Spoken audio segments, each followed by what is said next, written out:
y también tardaban más en saltar porque necesitaban más tiempo para producir fuerza. Entonces sabemos que hay más o menos tres grupos, ¿vale? Y de hecho tenéis en el protocolo y en este curso tenéis las imágenes de este estudio y cómo realmente las capturas de las posiciones cinemáticas de cadera, tobillo, hombro, etcétera, de cada uno de ellos. Steve Flexor, el tipo de jugador muy tendinoso, muy elástico, que en muy poco tiempo salta alto y salta rápido.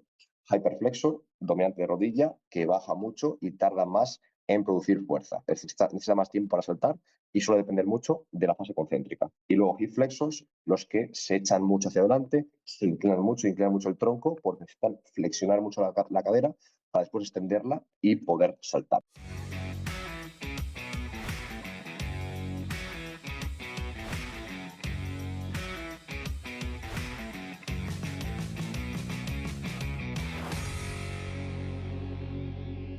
Muy buenas, compañeros. Estamos aquí una semana más en el podcast de Preparación Física de Asesport y este episodio, al final, como siempre comento, creo que es muy interesante y realmente me lo he pasado muy bien creándolo. Creo que he aprendido mucho y tiene mucha relación con la nueva formación que hemos sacado en el Learning Lab, que es una formación sobre salto vertical, pero diferente. Hemos hablado mucho y hemos aprendido mucho y formado mucho a diferentes profesionales sobre el salto vertical, pero esta formación es diferente. ¿Por qué? Porque realmente no es solamente formación, no es solamente información organizada, digerida para ti, para que puedas absorberla en poco tiempo, sino que lo novedoso y lo que yo hasta ahora no he encontrado nunca, y por eso lo hemos creado Jaime y yo, es que está diseñado para que clasifiques tus jugadores en función del tipo de saltador que es y a raíz de ahí crees un protocolo. Es decir, te mostramos un ejemplo nuestro, entonces te damos el conocimiento, la teoría, por así decirlo, las bases, te damos también la receta para que veas un ejemplo práctico de cómo se podría traducir ese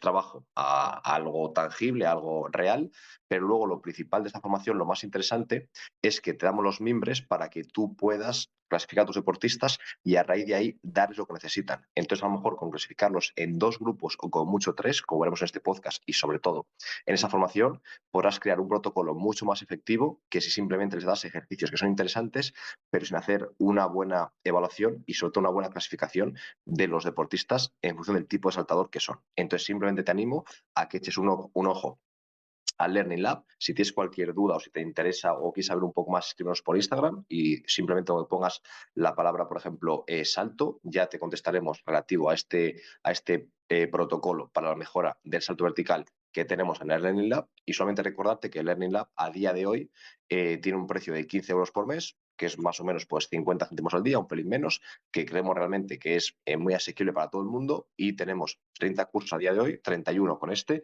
y cada mes nuevos cursos con contenido exclusivo y también con regalos que desaparecen cada mes. Es decir, si entras ahora en enero, ya vas a disfrutar el de enero, pero en febrero ya desaparecerá el de enero. Es decir, que si entras en febrero te pierdes el regalo de enero, aunque obviamente todos los cursos se mantienen. Es decir, cada mes hay nuevos cursos que se van sumando y habrá en unos meses 50, 60, 100 cursos, pero el regalo de cada mes va desapareciendo para premiar a la gente que desde el principio confió en nosotros, como muchos de vosotros que sé que estáis ahí. Así que nada, vamos a comenzar ya con la parte principal de este podcast. Y es que creo que algo que todos los jugadores sin excepción quieren mejorar es el salto vertical. Es decir, no me he encontrado nunca a ningún jugador que diga, puf, yo el salto ya muy bien, no me hace falta saltar más. Obviamente hay jugadores que dependen más de su físico, jugadores que no dependen de su físico y que saltan poco y que son muy buenos, pero esos que saltan poco les encantaría saltar más. Y si un jugador que no llega prácticamente a la bandeja, un base a lo mejor bajo, que llega muy justo a la bandeja y que es muy bueno por lo inteligente que es, si a ese jugador le das unas piernas, le das una capacidad neuromuscular de machacar, sería una bomba de jugador, porque tendría toda la parte táctica, toda la parte de inteligencia táctica, pero luego también sería una bomba a nivel explosivo. Ese es el objetivo de este podcast, poco a poco ayudar desde nuestro área, nuestro granito de arena, para que los jugadores sean más explosivos, para que todos los jugadores salten más. Entonces ahora el objetivo es intentar arrojar un poco de luz a este tema que es muy interesante, pero que es complejo, que está lleno de matices y que creo que muchas veces hay información falsa o contradictoria o un poco engañosa ahí fuera. Entonces vamos a intentar a ver si lo conseguimos hacer de la mejor forma. En general, lo que tenemos que explicar es que hay ciertas bases que si las hacemos bien van a mejorar el salto muchos jugadores. Por ejemplo, trabajando fuerza máxima, trabajando RFD, trabajando después manifestaciones más elásticas de la fuerza y por último reflejo elásticas explosivas con tiempo de contacto breve, con fase aérea, con tiempo tipo drop jump o depth jump, en el que hay un tiempo de contacto breve porque hay una fase de caída previa al salto posterior. Haciendo este tipo de trabajo, obviamente casi todo el mundo va a mejorar, pero conforme tenemos a jugadores más trabajados y aún mucho más con profesionales que a lo mejor llevan saltando 20 años de su vida, han trabajado fuerza en diferentes centros, han trabajado fuerza en el college en Estados Unidos, cada vez es más difícil y cada vez hay que hilar más fino. Y ahí es donde entra este protocolo y este curso del que os hablo. Y en este podcast os hacemos la introducción de ese contenido e intentamos ayudaros lo máximo posible en forma de audio y de forma 100% gratuita. Entonces, en principio, cuando llegamos a ese punto, ya empezamos a analizar otras cosas que podemos analizar. Por ejemplo, conocer el índice elástico, la relación entre CMJ y SJ, para ver si el jugador depende mucho de la fuerza puramente concéntrica o aprovecha bien sus propiedades elásticas para, de nuevo, centrarnos en su punto débil y optimizarlo. También analizamos la fuerza máxima, si está donde debe estar o si quizás es más baja y al comentar esa fuerza máxima relativa, quizás a niveles como los que nos comentaban autores clásicos, tipo 2 veces el peso corporal. Ya veremos si es así o si no hay que llegar, pero es interesante analizarlo. También hacemos el perfil, por ejemplo, de fuerza-velocidad o carga-velocidad, como prefieren que se llame otros autores. Básicamente, saber la relación entre la velocidad que un deportista puede aplicar diferentes cargas, es decir, cómo mueve de rápido diferentes pesos externos. Es decir, poco a poco intentamos conocer más el deportista porque sabemos que el trabajo general, aunque esté bien hecho y aunque tenga lógica, no es suficiente para gente que está más arriba en esa escala de desarrollo del salto y que está más cerca de su máximo potencial. Y es que en uno de estos puntos, que estos puntos lados son muy interesantes, pero uno de estos puntos interesantes o importantes es saber qué tipo de saltadores. Entonces, como os comento, en Learning Lab tenemos muchas formaciones que hablan sobre índice elástico, índice de coordinación, fuerza máxima, el perfil de fuerza-velocidad o carga-velocidad, acentuaciones excéntricas o de cargas excéntricas. Es decir, tenemos todo para que puedas crear ese protocolo de forma individualizada o en pequeños grupos para tu equipo. Es decir, todo eso ya está analizado, pero no teníamos tan analizado, sí en el máster lo tenemos mucho más analizado y más en profundidad, pero en Learning Lab no estaba tan analizado el tipo de saltador o cómo adecuarlo al tipo de saltador que es, ¿vale? Y es lo que intentamos hablar en este podcast y es en lo que entramos de lleno en ese último curso del Learning Lab, enfocado a crear tu propio protocolo específico a raíz de tu evaluación y a raíz de tu clasificación.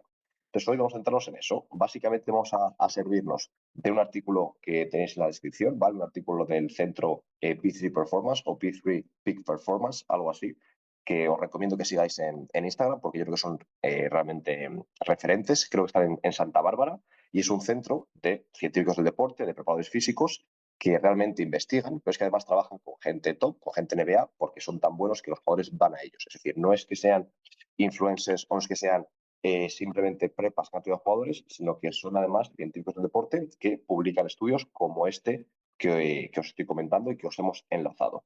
Entonces, como tiene esa muestra, consigue hacer estudios también con población top, que para mí es uno de los grandes fallos o los grandes problemas de la ciencia en el deporte en muchas ocasiones, que muchos autores prefieren publicar 10 artículos al año que uno y los publican con estudiantes de CAFID, chicos de un equipo de cadetes, un equipo de nacional, que no está mal ni mucho menos, pero a lo mejor vale más un estudio hecho con profesionales para saber realmente cómo se comporta esa gente que 10 estudios hechos conmigo cuando era estudiante, como ocurría. Entonces, es una pequeña crítica y aquí estos compañeros de P3 Performance sí que lo han hecho. Tenían un estudio con jugadores NBA, con 178 jugadores NBA, que se dice pronto, pero imaginaos la cantidad de trabajo que lleva eso, y básicamente encontraban 3 tipos de saltadores o de técnica de salto en la NBA, ¿vale?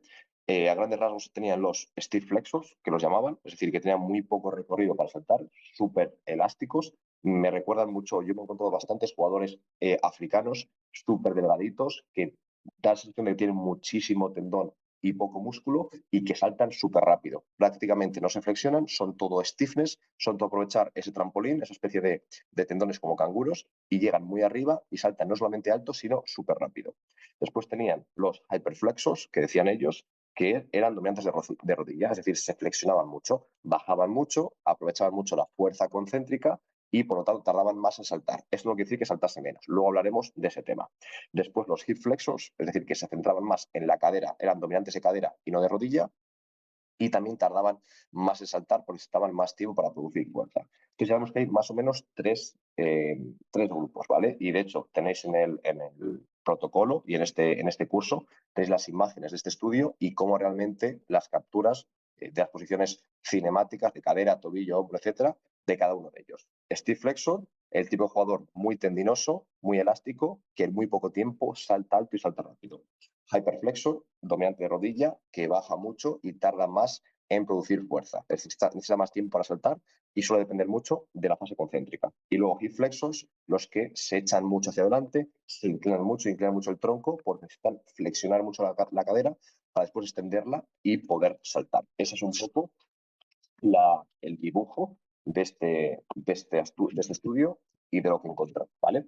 Hay que decir que es interesante que no se producieron diferencias significativas en la altura conseguida con el salto, es decir, eran igualmente eficaces, por lo que no tiene sentido que digamos, no, mira, tú debes ser un hyperflexor, necesitas sí o sí bajar más, que sea dominante de rodilla, etcétera. Y esto, por ejemplo, es un error que yo al principio me encontré así en la universidad, que yo pues veía CMJ, pues se baja a 90 grados, se hace no sé qué, se hace tal, que ya hemos visto con el tiempo que no es así, que se les deja precisamente que ellos elijan su propio ángulo, porque hemos visto que no era funcional y no tenía sentido, y en muchos estudios se hacía eso y poco a poco hemos ido mejorando, se les pedía a todos para intentar objetivar, entre comillas, que bajase a 90 grados.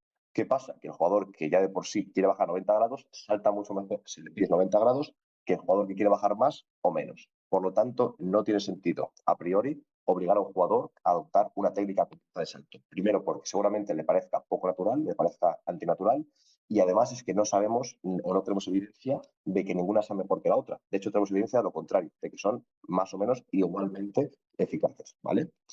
Hay que decir también que la mayor parte de la varianza de la altura saltada, es decir, la mayor parte de esa proporción de centímetros de altura que se conseguía, era explicada por las mismas variables, ¿vale? En los diferentes saltos, la suma de la fuerza concéntrica relativa, la velocidad de extensión de la rodilla y la aceleración de la extensión de la rodilla. Esas tres variables eran comunes y parecía que es una especie de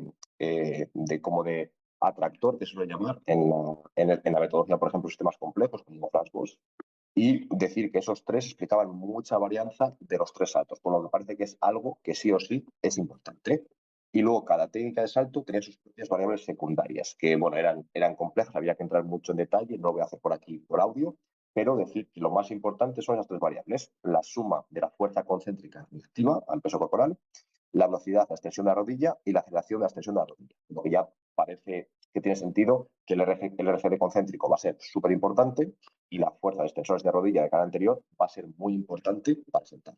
Pero obviamente, como decíamos, cada variable, cada salto concreto, cada técnica tenía sus variables secundarias más importantes, como seguramente ya entendáis o podáis imaginaros. Pues por ejemplo, los que eran dominantes de cadera, esos hip flexos, jumpers, lo que tenía más sentido o tenían más importancia era la flexoextensión del tronco y de la cadera. Eso tenía sentido, pues lo podemos intuir, pero en principio las más importantes se mantenían, ¿vale? También hay que decir que la altura media que conseguían era 68,7 centímetros, que es obviamente un valor muy bueno, muy por encima en líneas generales de lo que se encuentra en ligas europeas como media, aunque obviamente hay gente que también salta muchísimo en Europa. Los Steve Flexors necesitaban producían mucha fuerza en muy poco tiempo, era su característica principal, y en cambio los Hyper y los Hip Flexors necesitaban más tiempo para producir fuerza. Es decir, las circunstancias principales era que los Steve Flexors necesitaban tan poco tiempo para producir fuerza que precisamente aprovechaban esa elasticidad para saltar muy arriba. En cambio, los otros dos, los dominantes de cadera y de rodilla, no tenían ese stiffness terminoso o esa fuerza elástica tan desarrollada o esa potencialidad genética para poder aplicarla y por lo tanto la única capacidad que tenían para producir tanta fuerza como tan alto era aumentar el tiempo y por lo tanto producir más fuerza en más tiempo, porque en menos tiempo no eran capaces de producir la fuerza necesaria para saltar lo suficiente. Ahora también voy a decir que vamos a intentar hacer un ejercicio más, no solamente analizar el artículo, sino yo basándome en diferentes lecturas, como por ejemplo el libro Speed Strength de Joel Smith, el libro Vertical Foundations de Joel Smith. Vamos a intentar ir un paso más allá y recomendar algunos trabajos para que cada tipo de saltador mejore más. Como os comento, esto en el curso, en ese curso de crear tu propio protocolo para mejorar el salto vertical de tus jugadores, está mucho más desarrollado, con vídeos, con protocolos concretos, con ejercicios, etcétera, y es más sencillo y vas a aprender más que aquí, pero aquí voy a intentar darte todo lo que puedo, ¿vale? Lo que os decía, para complementar este análisis, vamos a hablar un poco de la visión que As Sport tenemos a raíz de estas lecturas, de este artículo y de los libros y de la bibliografía de Joel Smith. Y es que Joel Smith solamente creaba dos grupos. Un grupo, por ejemplo, que era dominante de fuerza de cadera anterior y de rodilla, los que serían hyperflexos del artículo, y otro que sería dominante de tendón, dominante de fascia, cadena posterior y de cadera, ¿vale? Que sería una especie de mezcla entre los hyperflexos y los hip flexos. Es decir, por una parte tenemos, no, perdón, sería una mezcla de los stiff flexos y de los hip flexos. Es decir, por una parte, Joel Smith junta a los que utilizan mucho la rodilla, los que bajan mucho y que son muy dominantes de rodilla, y por otra parte a los que no. Es decir, como que mezcla un poco a los que son dominantes de cadera y stiff flexos, ¿vale? Él lo hace así, no sé por qué razón, si por experiencia o para simplificar. Creo que sí que es interesante si podemos mantener los tres grupos, aunque a priori yo comenzaría con dos. Es decir, en el protocolo, por ejemplo, el ejemplo está hecho solamente con dos grupos, porque creo que es más sencillo en un equipo comenzar separados por dos, los que son muy dominantes de cadera y los que son muy dominantes de rodilla, porque además los que dominan de cadera suelen también saltar más rápido que los de rodilla. Vais a ver como los que bajan de rodilla suele ser lesionarse mucho y pura fuerza concéntrica, como si fuera sentadilla, y creo que es lo más diferente. En cambio, los que son dominantes de cadera y los que son stiff jumpers, los stiff flexos, los dos suelen ser más conducidos por el tendón, son más conducidos por la fascia, más cadena posterior y por lo tanto se pueden parecer un poco más, ¿vale? En cualquier caso, vamos a intentar explicarnos nuestra propuesta. Para los stiff jumpers, los que bajan muy poquito y son tienen mucho stiffness, son muy tendinosos, lo que creo que tiene más sentido es hacer una gran proporción de depth jumps, es decir, saltos con caída centrándonos en la rodilla sobre todo, también drop jumps, saltos con caída centrándonos en el tobillo, en la articulación pie-tobillo, mucho trabajo de fuerza con ROM parcial, es decir, no todo ni mucho menos, pero una gran proporción con ROM parcial. ¿Por qué? Porque el ROM completo nos va a dar la resiliencia, la robustez, y el ROM parcial nos dará que sean más fuertes y que tengan un buen CEA en ese rango concreto en el que saltan ellos. Después tenemos los knee jumpers, los que se centran en la rodilla, y con ellos haría mucha más proporción de trabajo de fuerza en el rango completo, una gran proporción de trabajo de fuerza en cadena anterior, porque la aplicación de la anterior a la posterior es similar, es decir, no utilizan mucho más la posterior, sino utilizan lo mismo más la anterior, por lo tanto, mucha importancia cadena anterior y mucha importancia fuerza máxima y RCD, porque realmente necesitan ese tipo de cualidades para poder desarrollar el salto que ellos necesitan, mucho tiempo y producir mucha fuerza en un tiempo más o menos largo. Es decir, no es tan importante quizás la reactividad en este saltador, de hecho mucho menos el Steve Jumper, pero por el contrario es más importante la fuerza máxima y el RCD. Y por último tenemos los hip jumpers, los dominantes de cadera, que en este caso haría mucha más cadena posterior, trabajaría más el sprint, que creo que es interesante, también los Steve jumpers, pero por no meter tantas cosas no lo he citado, pero también es interesante, dominantes de cadera, cadena posterior, el sprint, mucho trabajo balístico y ojo al volumen. Tanto los Steve jumpers como los hip jumpers hay que tener cuidado con el volumen. Son gente que son muy elástica por naturaleza, sobre todo los stiff jumpers, y que si hacemos mucho trabajo de fuerza, sobre todo hipertrofia, pero aún así fuerza máxima y nos pasamos de volumen, puede ser que les hagamos más fuertes, pero un pelín más lentos o que dañemos esa capacidad que tienen ellos para producir mucha fuerza en muy poco tiempo, con pocos tiempos de contacto. Entonces, nada, compañeros, deciros que esto ha sido todo por hoy, que si queréis aprender más sobre este tema, podéis acceder a Learning Lab o simplemente escribirnos por Instagram con la palabra salto y os explicaremos más sin ningún compromiso sobre este protocolo y sobre estas formaciones enfocadas al salto vertical que tenemos en As Sport. Así que nada, un abrazo y continuamos con 2024.